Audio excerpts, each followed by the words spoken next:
오늘 우리가 히브리서 1장을 함께 읽었습니다. 오늘 말씀을 통해서 기단 은혜와 응답받는 축복이 넘쳐나게 되시기를 바랍니다. 오늘은 우리 히브리서 1장 3절 말씀을 중심으로 해서 함께 나누고자 합니다. 벌써 히브리서 1장을 함께 나눈 지가 네 번째 시간인데요. 아마도 이제 오늘까지가 이제 히브리서 1절서부터 3절, 4절까지가 히브리서의 굉장히 가장 중요한 그러한 그 말씀을 이렇게 선언적으로 해주고 계시기 때문에 그 말씀들의 한 의미들을 우리가 이제 찾다 보니까 조금 시간이 여기서 많이 지체가 됐는데요. 아무래도 이제 그 다음부터는 좀 더 빠르게 이제 히브리서를 갖다가 읽어 나갈 수 있을 것 같습니다. 그렇습니다. 오늘 히브리서는 우리 예수님께서 어떤 분이신가, 또 얼마나 위대하며 능력이 많으신 분이신가를 변증하는 그러한 성격을 갖고 있는 성경입니다. 그래서 특히 이제 유대인 사회에서 예수님을 믿는 우리 유대 크리스찬들이죠. 이 기독교인으로 살아가는 그런 히브리 성도들에게 도전을 주시고 힘을 실어 주시기 위해서 기록해 주신 소중한 성경입니다.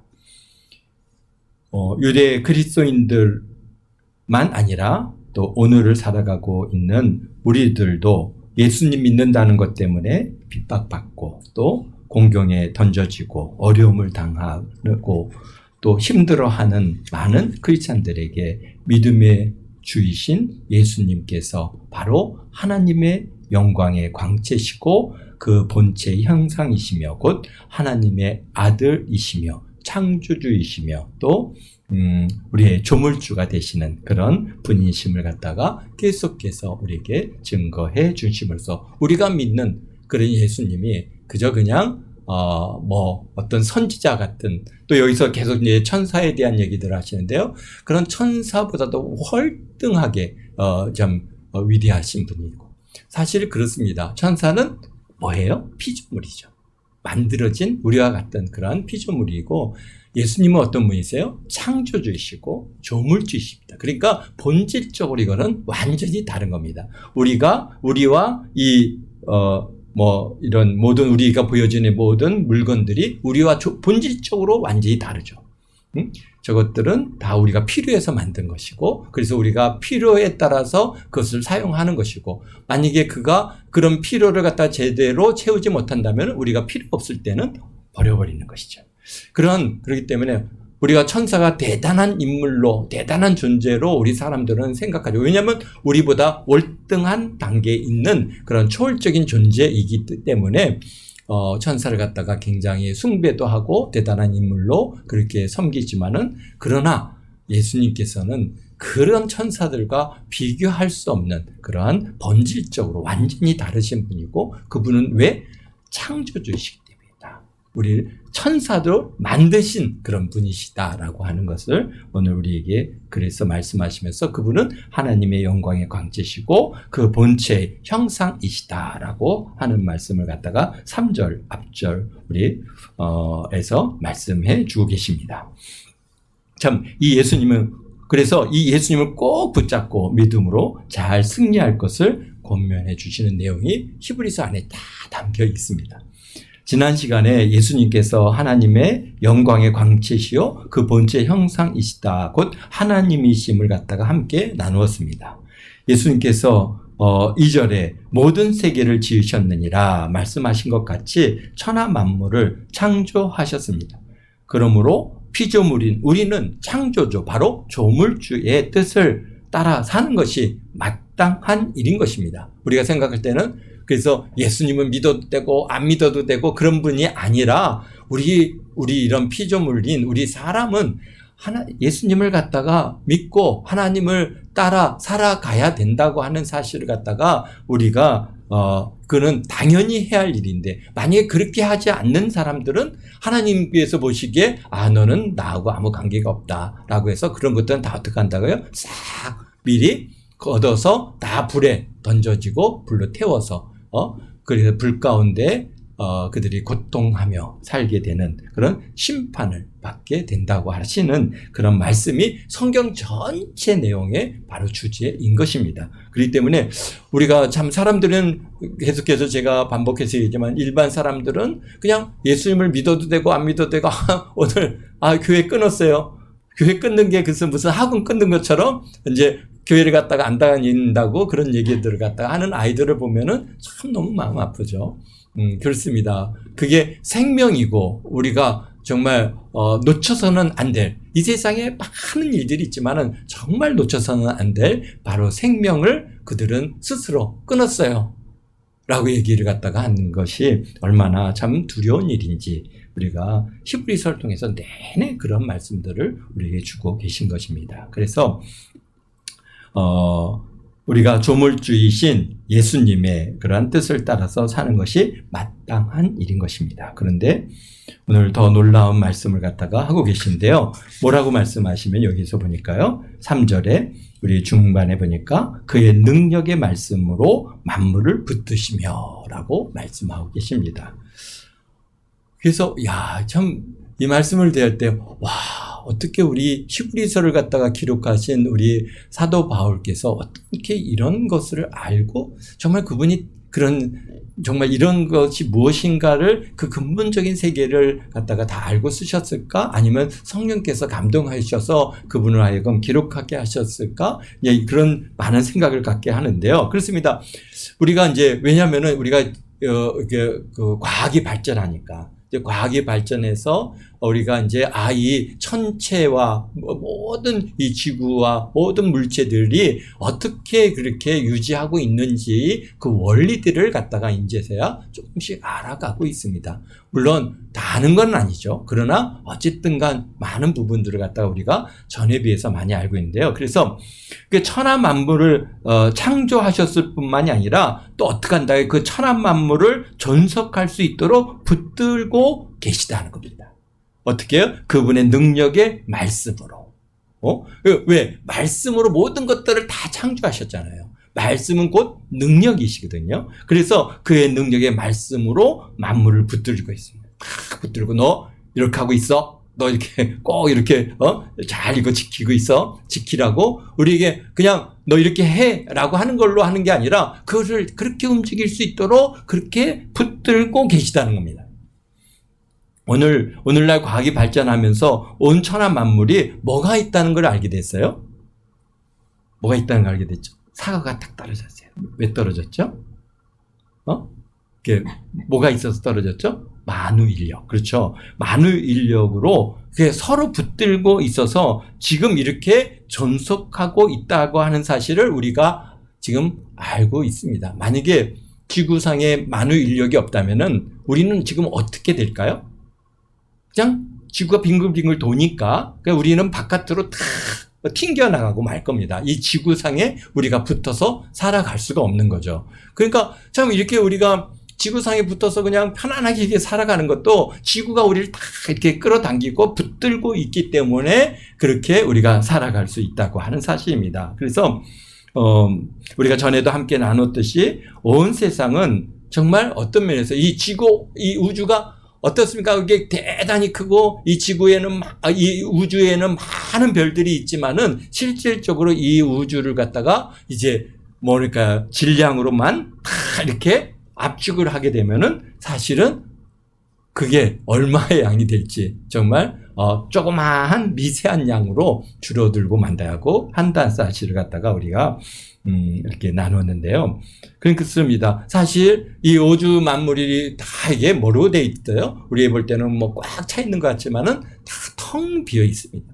텅 비어 있어요. 우리들도 이렇게 몸이 이렇게 있고 나무가 있고 이렇게 만져지지만은 사실은 이런 모든 물체들도 실질적으로는 다 어떻다고요? 우리가 텅 비어 있어요. 그러니까 그런데 이제 인력에 의해서 이게 서로 연결돼 갖고 그걸 갖다가 이제 우리가 뚫고 들어가지 못하게 이렇게 제한되어 있기 때문에 이게 이렇게 느껴지고 보여지고 하는 것이지 실질적으로는 우리가 이제 전자라고 하는 아니 전자가 아니죠. 뭐죠? 원자라고 하는 세계를 이렇게 들여다보면은 가장 분자보다 더 작은 게 이제 원자잖아요. 작은 최소 단위의 원자를 가서 들여다보면은 뭐가 있습니까? 양성자하고 그 다음에 전자가 있는데 그 양성자와 그 핵과 그 다음에 전자 간의 공간이 그냥 텅 비어 있어요. 근데 가장 작은 요소도 다 비어 있단 말이죠. 그래서 핵도 이렇게 들여다보면은 그게 강력하게 연결되어 있지만은 그것도 다 비어 있어요. 그러니까 사실은 텅 비어 있어요. 그런데 이런 게 참 놀라운 일을 갖다가 우리가 이제 보게 되는 겁니다. 그런데 그런 것들이 어떻게 하자고요? 그런 인력에서, 뭐 핵력이라든지, 뭐 전자력이라든지 이런 힘에 의해서 다 그런 것들이 연결돼서 우리가 이런 모든 것들을 보고 이렇게 그 안에서 살아갈 수 있도록 이렇게 이루어져 있다고 하는 사실입니다. 근데 오늘 뭐라고 말씀하세요? 그의 능력의 말씀으로 만물을 붙드시며. 사실은 그게 하나님께서 우리 예수님께서 만물을 다 붙들고 계시다는 거예요. 그렇기 때문에 그게 지금 우리가 이렇게 유지되고 있고 만들어지고 있고 우리가 지구가 태양의 주위를 돌고 있고 또 달이 지구의 주위를 돌고 있고 이런 모든 현상들을 우리 예수님께서 다 붙들고 계시기 때문에 가능하다는 겁니다.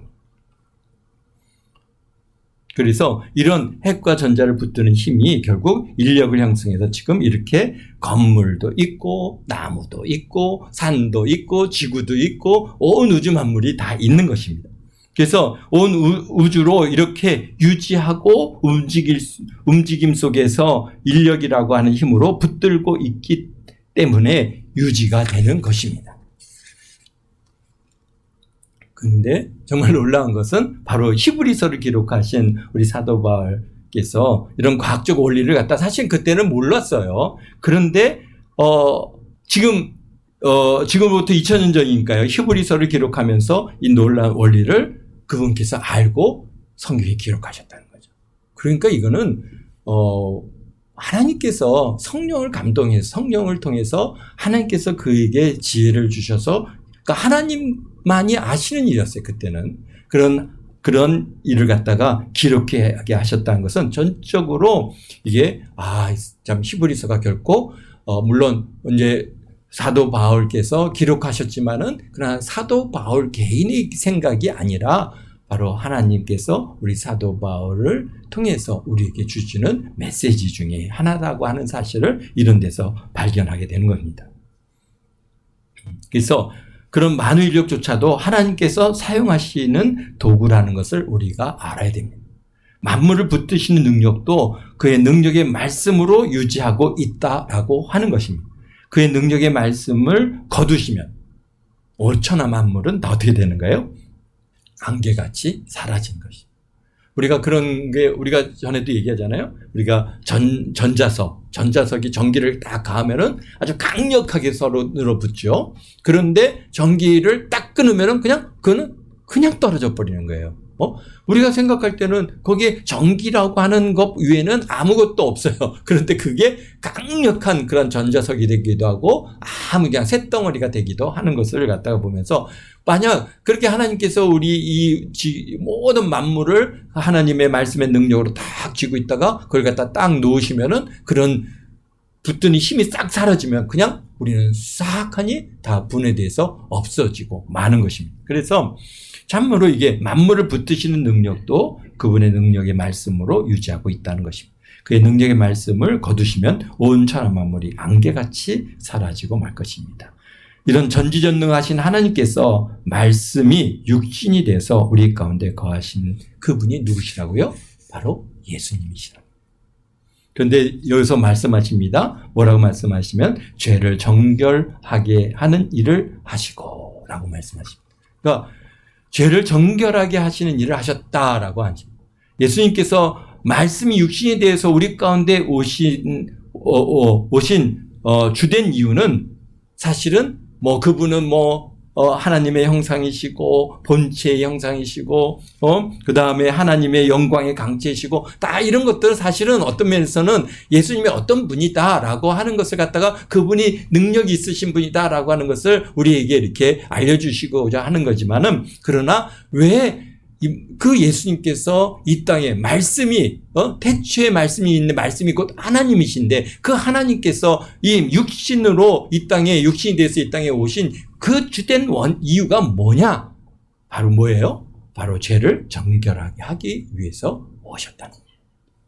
그러니까 앞에서 예수님에 대한 소개는 그분께서 실존적으로 어떤 분인가를 갖다 보여주는 말씀이라고 한다면 죄를 정결하게 하시는 일을 하시고는 예수님의 주된 사역을 말씀하고 계신 것입니다. 예수님께서 왜 육신이 되어 우리 가운데 오셨는가? 죄를 정결하게 하시려고 육신이 돼서 오셨다는 겁니다. 죄가 얼마나 막중하기에 하나님께서 바로 피조물인 우리 육신이 돼서 이렇게 오셔야 했을까? 참 죄라는 게 그만큼 어마어마하게 좀 무거운 거라는 것이죠. 막중. 죄를 정결하게 하기 위해서는 어떨 때가 이 방법밖에 없다는 것은 참 놀랍고도 참 그러기에 참 은혜가 바울에게 크고 놀라울 따름인 것입니다. 뭐예요? 죄를 갖다가 없게 하시고요. 죄를 사하시는 유일한 방법이 뭐라는 거예요? 하나님께서 말씀이 육신을 입고 이 땅에 오셔서 그분께서 십자가에서 대신 죽으셔야만이 그 죄의 문제를 해결할 수 있다는 겁니다. 다른 방법이 있었으면은 아마 그렇게 안 하셨겠죠. 그런데 그 방법밖에는 없기 때문에 참으로 참 이게 하나님께서 친히 육신을 입고 이 땅에 오셔서 저와 여러분을 위해서 십자가에서 피를 흘리고 죽으셨다는 거 사실입니다. 그걸 갖다 우리가 그냥 이렇게 제가 말로만 이렇게 설명을 하니까 그것이 참 그게 그런가 이렇게 생각이 들 수 있지만은 이제 성령께서 여러분들에게 조명해서 주시고 여러분을 갖다 깨닫게 해주시고 그 은혜의 장소 여러분들을 이끌어 가셔서 그 장소에서 그 십자가에서 못 박혀 죽으시는 예수님, 나를 위해서 피 흘려 죽으시는 그 예수님을 여러분들이 이제 직접 경험하는 그런 은혜들이 있을 줄로 믿습니다. 그럴 때 이 은혜가 이게 정말 이게 말이 되는 일인가? 어떻게 하나님께서 나를 갖다가 나의 죄를 속하시려고 저 십자가에서 저렇게 고난을 당하시는가? 참 그런 은혜가 정말 이루 말할 수 없는 큰 뭐랄까요? 감사로 정말 우리 가슴을 갖다가 막 몰려오는 그런 경험들이 있게 되어질 줄로 믿습니다. 그렇습니다. 죄라는 게 뭡니까? 죄는 우리가 생각할 때 우리가 단순히 도덕적이고 도덕적인 실수나 사회적인 규범을 위반하는 거 바로 이런 게 죄라고 우리가 생각하지만은 사실은 그러는 것이 아닙니다. 성경이 말씀하시는 죄는 하나님을 거스리는 상태와 행위 전체를 포함하고 있는 것입니다. 그러니까 곧 하나님의 뜻, 하나님의 말씀에서 벗어난 것은 뭐랄까요? 다 죄인 것입니다. 그래서 죄라고 하는 단어가 갖고 있는 의미는 관역을 벗어났다. 그런 의미를 갖고 있거든요. 그러니까 하나님께서 이렇게 우리에게 이렇게 하라라고 하시는 하나님의 뜻과 하나님의 말씀을 벗어난 것이 다 죄라는 겁니다. 그래서 사실 죄의 시작은 어디서부터 시작됐습니까? 죄의 시작은 바로 창세기 3장에서 아담의 불순종으로 죄가 시작됐죠. 선악을 알게 하는 나무의 열매는 먹지 말라라고 하고 하나님께서 뭐 하지 말라라고 하신 그 말씀을 갖다가 어떻게 했어요? 어기고 그 선악을 알게 하는 나무의 열매를 먹었거든요. 그것이 결국은 그가 죄의 시작이 된 것입니다. 아담은 첫사람이고 그의 범죄는 또 온 인류에게 전체 영향을 주었습니다. 그래서 모든 사람이 이제는 어떻습니까? 그 아담이 이미 범죄한 죄인이거든. 죄인이 낳은 사람들은 다 어떻다는 거예요? 죄 가운데 잉태되었고 죄 가운데 출생했고 죄 가운데 살다가 죄를 짓고 죄 가운데서 죽게 되고 그리고 죽은 후에 죄인이니까 다 심판을 받아서 지옥에 갈 수밖에 없는 그런 존재가 됐다는 거죠. 그러면은 죄를 갖다 좀 없게 하면 되지 않겠습니까? 근데 오늘 성경 전체를 통해서 우리에게 주시는 메시지가 뭡니까? 바로 죄는 사실 죄 사하는 유일한 방법은 하나님께서 말씀이 육신을 입고 이 땅에 오셔서 우리의 위해서 십자가에서 못 박혀 죽으시는 그 대속의 은혜를 우리에게 해결해 주지 않는 이상은 사실 우리가 죄를 없게 할 수 없다. 되돌릴 수가 없는 겁니다. 왜? 다 우리는 죄 가운데 살다가 죄 가운데 우리가 죄 가운데 잉태돼서 죄 가운데 태어나고 죄 가운데 살다가 죄를 지으면서 살다가 죄 가운데 죽는 것이다. 그러니까 어떤 방법으로 죄를 없게 할 방법이 없는 겁니다.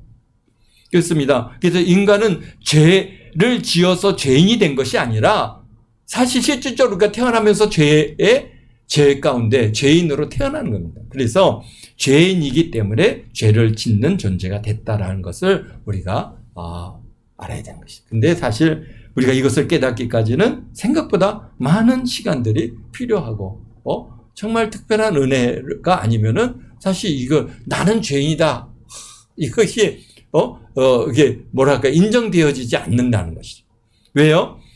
우리는 그만큼 하나님과의 관계가 멀어졌기 때문에 그렇습니다. 하나님과의 관계가 가까우면 가까울수록 우리는 더 민감하게 죄의 문제들을 갖다가 우리가 이제 분별하게 알게 되는데 하나님의 관계가 단절이 돼 있어요. 아담이 범죄함으로써 우리는 이제 뭔가 영이 죽고 죄로 이게 뭔가 이제 우리 먹는다는 정령 죽으리라 해서 이제 죽은 육체가 됐단 말이죠. 그래서 사람들이 이제 그렇게 살다 보니까 늘 다 죄인들만 사는 거예요, 온 세상이. 그러다 보니까 뭐가 문제예요? 죄의 영향을 받아갖고 죄를 지어도 그것을 죄로 여기지 않는다. 그래서 그냥 그렇게 살아가는 겁니다. 그래서 우리가 이제 한 예를 들자면 거짓말을 아는 사람이 누가 있느냐?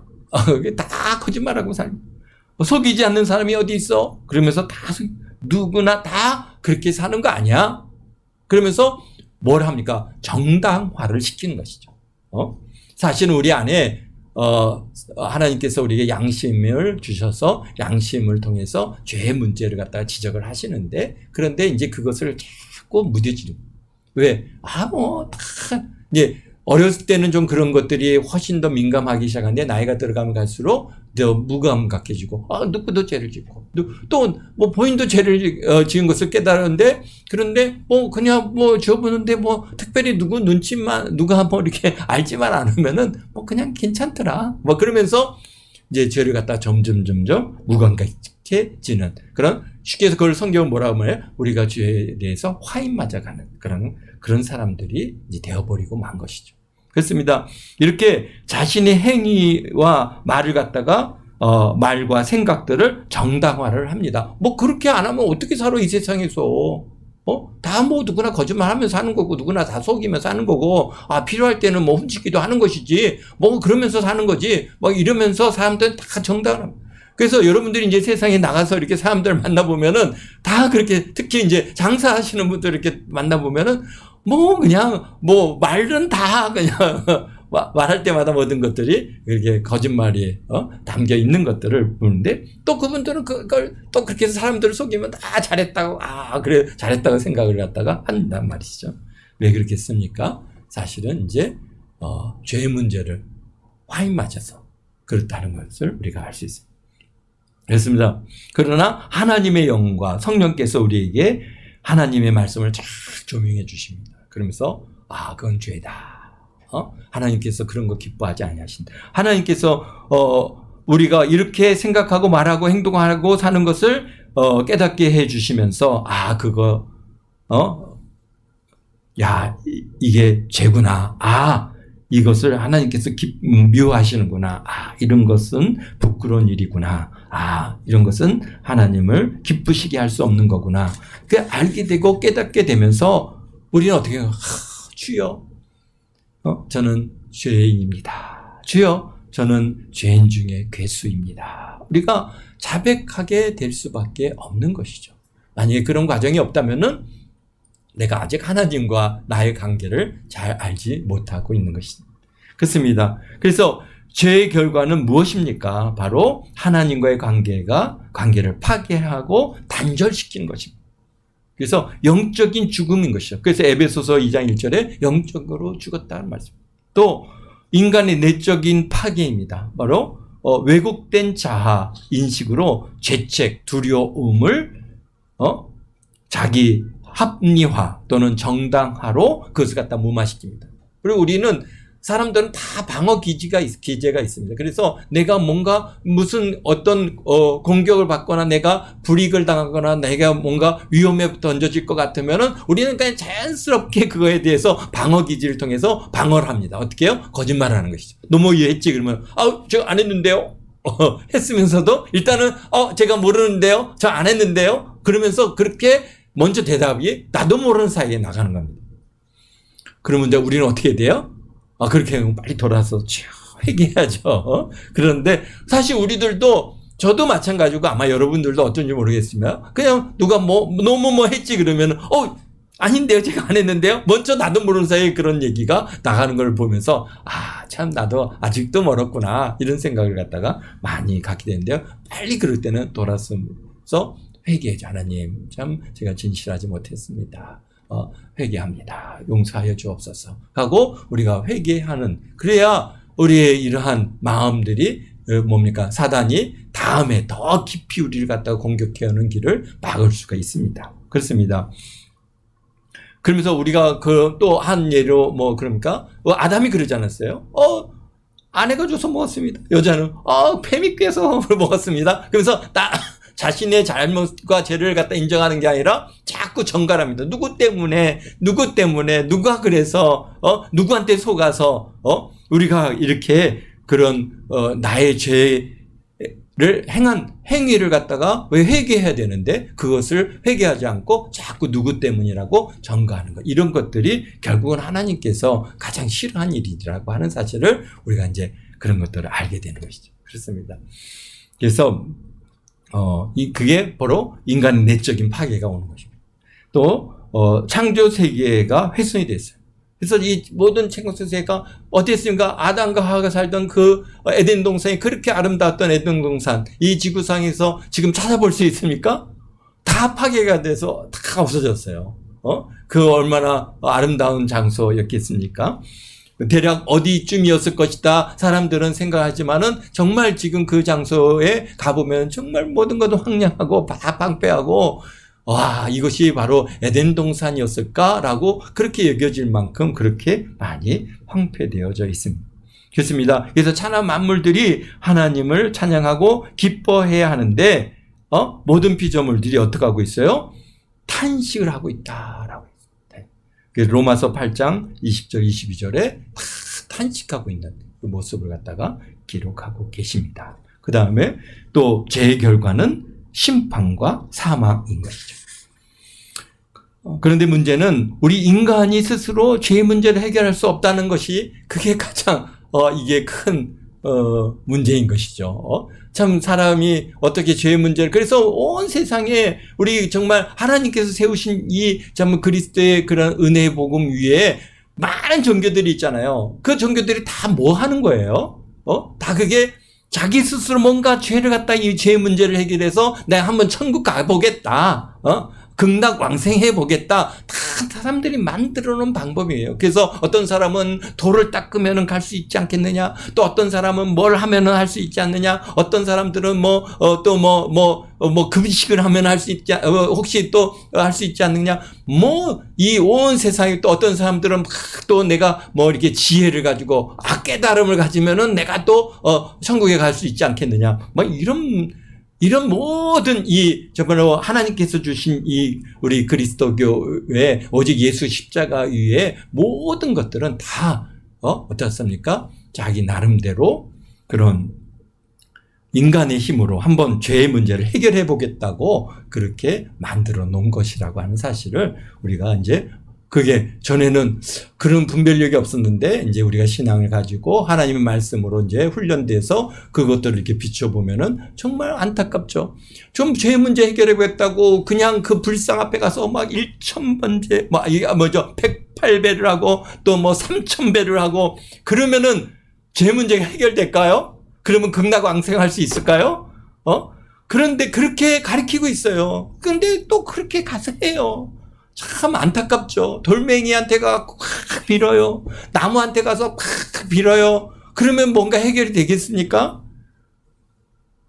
그게 복을 줍니까? 그게 뭔데요?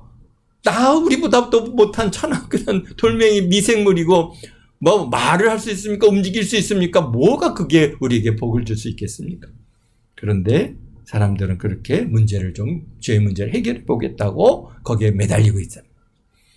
그러니까 우리 인간이 스스로 죄의 문제를 해결할 수 없다는 것이 이게 가장 큰 문제인 것입니다. 죄를 알긴 했어요. 근데 이 죄의 문제를 해결할 방법이 있는가? 그래서 우리 사도 바울도 통제라 그러지 않습니까? 이 사망의 몸에서 누가 나를 건져내겠느냐? 그렇습니다. 누가 우리의 죄의 값을 누군가 치러줘야 죄에서 속량을 받을 수 있는데 우리에게는 그런 능력이 없다라는 것입니다. 우리는 죄 가운데 잉태되고 죄 가운데 출생하고 죄 가운데 살다가 죄 가운데 죽어가는 죄인이기 때문에 누구의 죄의 문제도 해결해 줄 수 없고 내 죄조차도 해결할 수 없는, 내가 죽는 것도 결국 내 죄의 값으로 죽는 것이지 내가 죽는다고 해서 내 죄가 없어지는 것이냐? 아니라고 하는 것이죠. 그렇기 때문에 사실 이 땅에서는 좀 소망이 없는 겁니다. 그래서 구속은 곧 예수님께서 우리의 죄의 값, 곧 우리의 그분께서 피값을 치르셔야, 누군가 우리를 갖다 위해서 죄값을 치러줘야 그래야 그 죄가 없어지는 것이에요. 죄라고 하는 것은 우리가 그래서 구약 성경 내내 우리가 피의 제사를 갖다가 주신 이유도 바로 그런 거예요. 이 죄의 문제, 너가 죄를 지었느냐, 죄를 깨달았냐, 그러면은 제물을 바쳐서 동물을 죽여서 이 죄가 없어지고 죄의 사함을 받기 위해서는 뭔가 생물이 죽어야 된다는 거예요. 동물이 누군가 죽어서 그 피를 흘려야 내가 죄의 사함을 받는다는 것을 그렇게 그림자처럼 보여주신 겁니다. 그 유일한 그 죄의 문제를 해결하는 것은 오직 능력 있는 분, 죄가 없으신 분, 바로 우리 또 사람이신 분, 바로 그분이 우리의 죄를 값을 치러야만 우리가 죄의 문제에서 해결할 수 있다는 것을 성경은 누누이 우리에게 말씀해 주고 계십니다. 그렇습니다. 그래서 구속은 바로 예수님께서 우리의 죄의 값, 곧 피값을 치르시고 십자가에서 못 박혀 죽으심으로 우리를 대속하시고, 그래서 우리 죄의 권세를 깨뜨리시고 예수님을 구주로 영접하는 자에게 죄 사함의 은혜와 하나님의 자녀되는 그런 놀라운 축복을 우리에게 겸하여 주시고 계신 것입니다. 그래서 이 일이 너무나도 놀랍고 너무나도 어떻게 그냥 예수님을 믿기만 하면 우리가 구원을 받아? 죄의 문제가 해결돼? 그게 가당한 일이야? 그러면서 타락된 사람들은 믿으려 하지 않는다는 것이죠. 그렇기 때문에 하나님께서 어떻게 해요? 전도라고 하는 그러한 미련해 보이는 방법으로 복음을 전파하게 하시고, 그래서 우리 전도자들이 복음을 전하야만이 그 전도를 통해서 예수님을 믿게 되는 것이지, 만약에 전에도 우리가 계속 얘기하잖아요. 세상에 예수님을 모르는 사람이 어디 있으며 세상에 하나님을 모르는 사람이 어디 있습니까? 예수님께서 십자가에 못 박혀 죽으셨다는 사실도 모르는 사람이 없습니다. 거의 대부분이 다 압니다. 물론 모르는 사람들 있겠죠. 그러나 어쨌든 예수님은 안단 말이에요. 그분이 어떤 분이라는 것들도 어느 정도는 다 안단 말이에요. 그래도 안다고 해결되는 문제가 아니라는 거예요. 그러니까 누군가 가서 복음을 전하고 우리가 받은 성령을 그들에게 전해줘야 그들이 어떻게 했습니까? 예수 그리스도를 구주로 영접하게 되고 하나님의 자녀가 되는 그런 성령의 이렇게 나누는 사역, 이런 것들이 바로 우리의 전도의 사역이라고 하는 것을 우리가 알게 되는 것입니다. 그래서 죄를 정결하게 하는 일은 어떤 과정을 통해서 행하셨는지 우리 성경에 이렇게 기록되어 있습니다. 보면 죄의 시작은 우리 창세기 2장 17절에 선악을 알게 하는 나무의 열매를 먹지 말라, 내가 먹는 날에는 반드시 죽으리라 라고 하시는 그 말씀이 결국은 그 시작인 것이죠. 그런데 3장에서 보면 창세기 3장에서 뱀이 와서 여자를 꼬시죠. 그거 먹으면 너 죽지 않아, 너 하나님같이 돼. 그러니까 여자가 그것을 갖다가 본즉 먹음직스럽기도 하고 지혜롭게 할 만큼 하기도 하고 정말 그래서 결국은 그것을 갖다 따먹고 자기가 함께하는 남편 아담에게 주었더니 아담이 그것을 먹었더라. 아담의 범죄로 인해서 영이 죽고 육체가 되어 흙으로 돌아갈 수밖에 없는 그런 사람이 되었습니다. 그런데 이 죄를 정결하기 위해서는 그 시작은 창세기 3장 21절에 보여주고 계신데요. 죄는 뭡니까? 죄는 말로나 후회로 처리되는 것이 아니라 어떻게 된다고요? 반드시 생명의 대가가 필요하다라고 하는 것을 3장 21절에 보여주신 것이죠. 3장 21절에 뭡니까? 여호와 하나님께서 가죽 옷을 지어 입히시니라 라고 하시는 그 말씀 속에 이제 뭡니까? 가죽 옷이 거저 나오는 게 아니잖아요. 어떤 짐승이 죽어야 되는 거예요. 죽으려면 어떻게 해요? 목을 베서 피를 흘리고 그리고 가죽을 벗겨서 그것을 갖다가 이제 뭡니까? 옷을 만들어서 아담과 하와에게 입혀주셨다. 그러면서 뭡니까? 죄는 스스로 가릴 수가 없는 것이다. 뭔가 죽어야, 피를 흘려야, 그래서 얻어지는 그 결과로 어떻다는 거예요? 가릴 수 있는 것이다. 그래서 가죽 옷을 위해서 무엇인가 누군가 피 흘려 죽어야 했고 그 대신 죽음의 결과로 그 부끄러움을 가리울 수 있게 된 것입니다. 아직은 제사의 법은 아니지만은 아담에게 분명히 대속, 바로 피 흘림에 대해서 분명하게 말씀해 주셨고 그래서 그 자녀들에게도 말씀하셨어요. 그래서 아벨이 어떻게 피의 제사를 하나님 앞에 드려서 하나님께서 그것을 기뻐 받으신 것이다. 그렇습니다. 그래서 창세기 3장 17절의 내용이 출애굽에서 제사법으로 제도화를 통해서 이스라엘 백성들이 이제 대속에 대하여 각인을 계속 시켜주는 거고 죄를 지을 때마다 어떻게 했답니까? 생명이 피에 있으니 피가 죄를 사하느니라. 그래서 대속물을 갖고 와서 양을 잡고 소를 잡고 그다음에 염소를 잡고 비둘기를 잡아서 피를 흘려서 그게 죽음으로써 그렇게 죄 속함을 죄 사함을 그렇게 받는다고 하는 이제 죄 사함을 받았다라고 하는 그러한 각인을 계속해서 시켜주는. 그래서 이게 뭡니까? 내가 죄를 지으면은 누군가 죄의 값을 치러야 되는 것이구나. 죄가 참으로 무섭구나라고 하는 것을 이제 알게 하시는 그런 과정인데요. 그런데 나중에는요, 이게 계속 반복되다 보니까 피해 제사를 드리다 보니까 어떻다는 거예요? 백성들이 이제는 습관화가 돼버려요. 그래서 뭐 이렇게 하다가 너 그렇게 하면 죄인데 괜찮아. 죄사하면 되잖아. 먹어. 괜찮아. 다 그렇게 습관화가 되고 정당화가 되는 거예요. 그러니까, 그래서 재물을 갖다 습관적으로 드리고, 통해하거나 돌키지 않는 겁니다. 사람들에게 너 그거 하면 안 되는데, 제사, 화목제 드리면 돼. 석제 드리면 돼. 그래, 괜찮아. 그리고 가갖고 주여 내가 죄를 지었습니다 하면서 속죄제를 드리고 이게 번제를 드리고 이렇게 하는 거예요. 그러니까 하나님께서 뭐라 할 거예요? 나중에는 뭐라 합니까? 시편을 통해서 주께서 보면 시편 51편에 주께서 제사를 기뻐하지 아니하시느니라. 또 이사야서 1장 11절에 보면 너희 제물이 내게 무엇이 유익하겠느냐. 그래서 하나님께서 제사를 이제 제사 그만해. 제사 나 싫어. 왜? 거기에는 진정성이 없는 제사이기 때문이죠. 시간이 너무 많이 갔어요. 네. 어쨌든가, 네, 이거 많이 안 남았으니까, 제가 이렇게 준비한 거 그냥 읽고 마치도록 하겠습니다. 그래서, 말씀이 하나님께서 육신이 되어서 우리 가운데 거하셨고, 그 예수님께서 십자가에 피 흘려 죽으심으로써 우리 죄를 대속하셨습니다. 그래서 히브리서 9장 2절에 오직 자기의 피로 영원한 속죄를 이루사 단번에 성소에 들어가셨습니다. 그러니까 결국은 반복되는 제사, 그걸로는 사실 온전한 게 아니고 그것은 그냥 그림자인 겁니다. 이게 이제 앞으로 메시아 그리스도께서 오셔서 우리의 죄를 이제 위해서 자신의 피를 흘리시고, 그게 이사야서에 있는 말씀이죠. 52장의 말씀처럼 오직 자신의 피로 영전한 제사를 이루사 단번에 성소에 들어가셨습니다. 그래서 요한복음 19장 30절에 예수님께서 십자가에서 죽으시기 직전에 뭐라고 하십니까? 다 이뤘다. 그러니까 우리의 속죄의 문제, 대속의 문제를 다 이루셨어요.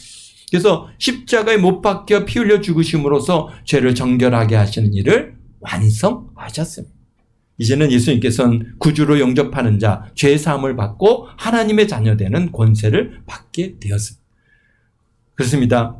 장사되셨다가 3일 만에 부활하시고 승천하셔서 이제 여기에 말씀하신 것처럼 어떻게 그가 높은 곳에 계신 지극히 크신 이의 우편에 앉으셨느니라 말씀하신 것처럼 높은 곳에 계신 지극히 크신 이의 우편에 앉으셨습니다. 지금은 예수님께서 하늘 보좌, 하나님의 그 보좌 우편에 앉으사 세상을 지금 다스리시고 또 말씀으로 붙들고 계시고 우리를 지금 이끌어가고 계신, 지금은 구원받은 영혼들을 찾으시고 하나님의 자녀된 우리를 위하여 성령님을 보내주셔서 우리와 함께 계시고 우리를 모든 환난에서 지켜주시고 평강 주시는 그런 주님이신 줄로 믿습니다. 이런 전능하신 분이 여러분과 함께 계심을 잊지 마시고 죄로 인해서 오는 모든 염려와 근심 걱정, 또 사단의 공격은 우리 모두 나사렛 예수 그리스도의 이름으로 다 물리치고 주님 앞에 서는 날까지, 그 높은 보좌 우편에 앉아 계신 예수님을 만나는 날까지 믿음 잘 지키시고 오직 예수로 살아가시는 저와 여러분 모두가 되시기를 예수님의 이름으로 축원드립니다. 축원드립니다. 기도하겠습니다. 거룩하신 아버지 하나님,